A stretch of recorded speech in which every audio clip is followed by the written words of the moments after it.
There are three types of sections in a ritornello principal concerto movement.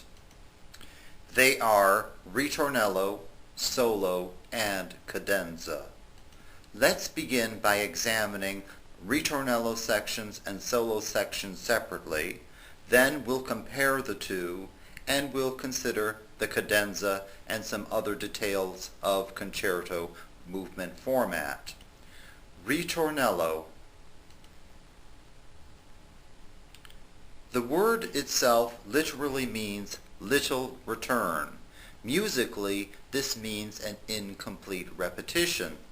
The word ritornello has two uses. First, it is the name of the main musical idea of the work, and in fact, it is this musical idea to which the term ritornello or little return actually refers. Ritornello is also one of the two main types of concerto movement sections. A ritornello section is played by the orchestra and the basso continuo. The notes of a ritornello section are generally longer and slower than those of the solo section of a concerto.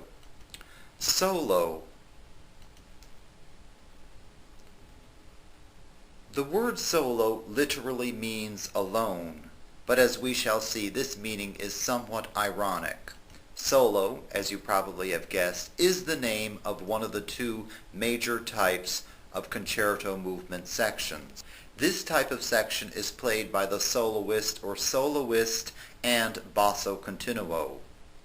Solo sections generally have shorter, faster notes than those of ritornello sections. Now, let's compare the two types of sections, ritornello and solo. Let's begin by comparing their literal meanings. Ritornello means little return. In fact, the word ritornello looks a little bit like the word return, and solo means alone. Ritornello sections are played by the orchestra and basso continuo. It will be very easy for you to associate orchestra with ritornello because the word orchestra has 9 letters and it's very close to ritornello, which has 10 letters. They are the two longest words, the largest performing force. The solo sections, on the other hand, are played by the soloist or soloist and basso continuo.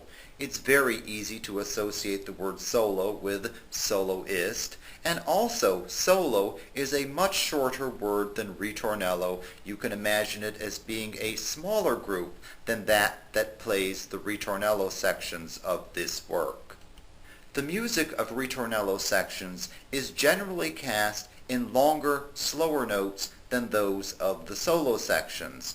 In fact, the word ritornello is much longer than the word solo.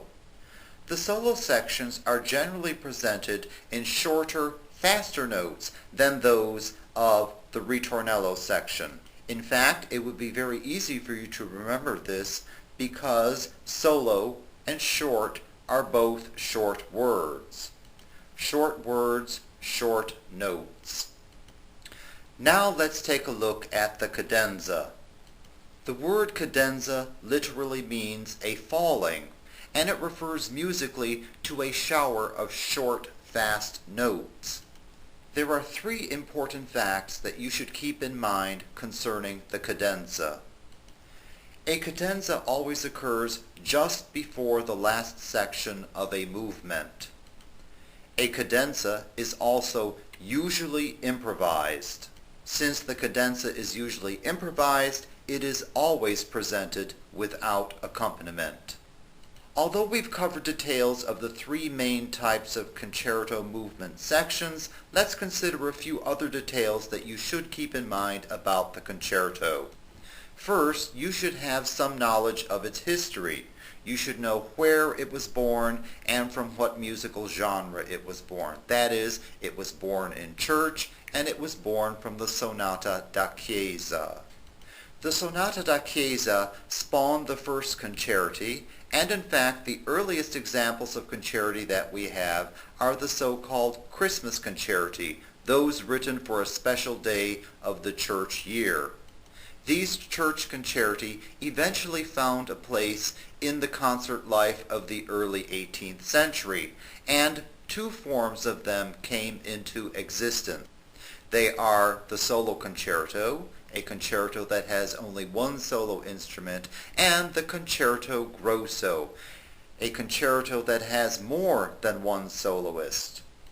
You should be able to tell if a concerto is a solo concerto or a concerto grosso simply by looking at the titles of these works. So please review all the details that you see listed on this page well in advance of the test.